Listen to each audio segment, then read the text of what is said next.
Dean, you spoke of bloodlines in the show. I've read David Icke on some occasions. I've listened to him. You also are a scholar and also an author on the subject. You also have a decade's worth of research behind you. Could you please explain to us if you agree with David Icke's version of the bloodlines 100%, or do you disagree with David Icke on some occasions? Please explain to us. You know, I think, Zain, the longer that I'm in the world, the more I agree with him. And it's nothing that I can prove. And look, it's nothing that David can prove. It's nothing that anyone can prove. You're not going to be able to prove this stuff.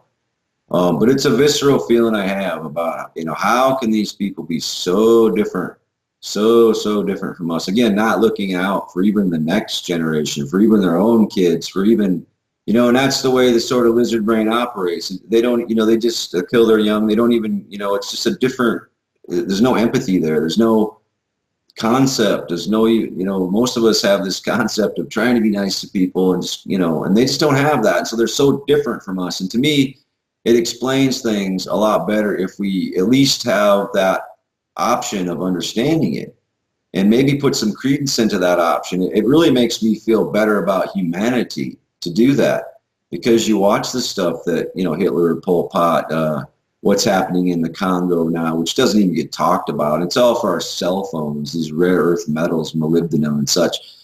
They don't even talk about it, but, 10 million people now probably in the Congo have died in the last 15 years. It's a huge, massive genocide, worse than Pol Pot, worse than Hitler. Don't even talk about it. Why? Because they're black, because they're poor, because these people are really Nazis. I mean, there's a huge Nazi element, a white supremacist element, a eugenics element to these people. And again, how can you possibly think that way? How can you make up these stories that, the white people's brains are bigger than the black people's brains? And, it's just not normal human behavior. So I really do tend to agree with very, very much of what David Icke has to say about it. I think actually he's probably the greatest thinker of our times for what he's come up with. But when you start researching it, and he's not the only one that came up with this stuff. There were several PhD professor types throughout the 60s, 70s, 80s who were making these connections that the elites were somehow connected by bloodlines to the Saurian Anunnaki. And so it also really explains the whole word royal, royal blood. That means royal blood. That means sangreal. A few years ago, they tried to make up a story because we were onto them, because we were coming at them with an offensive, exposing them. So all of a sudden there was Freemason books in all the airports and all they were really trying to, and then Dan Brown comes along. And Dan Brown is a total Illuminati propagandist because his book, Angels and Demons, the demons are the angels and the angels are the demons. I mean, he basically tells us that the Priory of Zion, they're the good guys, keepers of the bloodline, the Merovingians, and they tell us, we're related to Jesus Christ and everything, which I just think is a total crock, a total bunch of lies. Sir Richard Gardner, some of these people that wrote these books, Sir Richard Gardner, I don't know. So I think that's a lie, just to justify their rule. But they are bloodline connected. So what are they bloodline connected to? These Merovingians, these Bourbons, these Habsburgs. These are the crowns of Europe, and these are the people that the Rothschilds married into and eventually indebted.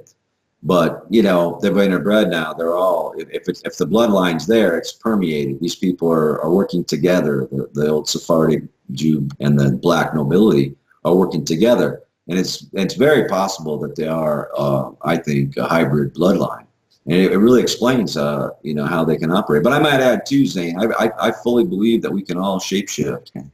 I fully believe that we have a lot of capabilities that are unexplored. I mean, we use just a tiny fraction of our brain. And there's even people saying, there's a geneticist now, I can't remember his name, and he's backing up David Icke's hypothesis with genetic evidence. And that's what we have to do, use their realm, like the internet here, against them, jiu-jitsu. So he's a geneticist, and he says, actually, that human beings have one less chromosome than the great apes. I wish I could remember his name. So it's possible that from the very beginning, they did kind of dumb us down intentionally too, make us slaves in their gold mines. That's the story of the tablets, the Sumerian clay tablets. That's what Jeremiah Sitchin anyway tells us. It translates into that they came here to mine gold, to patch up their ozone layer that was decaying. Well, NASA scientists apparently here have said, yeah, that's what we'd want to do too. If our ozone was depleted, they might have already done it, because you don't hear about the ozone problem anymore on Earth. But gold flecking. And so they went to South Africa, they mined the gold. We're all told that humans came from Africa. Well, and the tablets also talk about DNA experiments where they created human beings, created slaves. Maybe they created, they call them Adamus, Adam and Eve. So it's very plausible that this was, part of what's going on here, and that we were actually debilitated early on. We were cut a chromosome short to keep us in the dark about our pineal gland's ability. That's the other one's a pineal gland. They're going to ossify and crystallize your pineal gland with this Wi-Fi and this 5G. That's part of the process. And cell phones. Boy, turn that cell phone off, and don't have it on your ear the whole time, because your pineal gland is right in between there. No matter where you wear your earpiece or what you have, it's all Wi-Fi. It doesn't matter. It's all directed energy weaponry.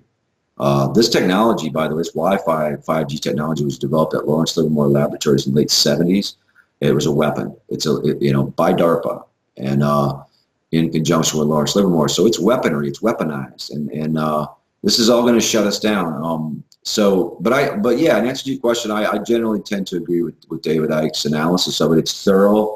It's footnoted. He's studied every major holy book. People like to write him off, of course, in the mainstream and even on the left as, this crazy guy wearing a tinfoil hat, which, they do to me too. But look, read the book. Look at the footnotes before you just go writing him off, because that's Rothschild perception management forcing you to do that, or wanting you to do that. There's two dirty words, communist and conspiracy, and why? Because they don't want any socialism. The Iraqi, Communist Party just won the election. They don't like that. They don't even tell us in the West that the reason they invaded Iraq is as much because they're communists generally, and have collective farms, have free food, have free housing for everybody.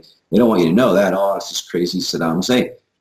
Communism, conspiracy, two dirty words of the Illuminati. They don't want us talking about either one of those things. And there's a reason for that. And, this is the reason, because it's the truth. And because communism was the system, and I don't mean some crazy Karl Marx version of communism. I mean working together, living in tribes. This is the system that natural humans lived in for hundreds of thousands of years.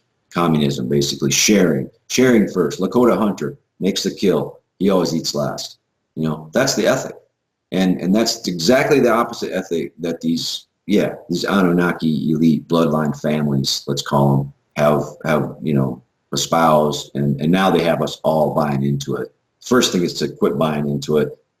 Second thing, expose them. Once we get the awareness, I think, Zain, that they'll run like cockroaches from the light, and we can have this thing fixed by tomorrow morning. But it's really about the awareness more than, like I say, a movement or anything like that. So let's just get the awareness cranking.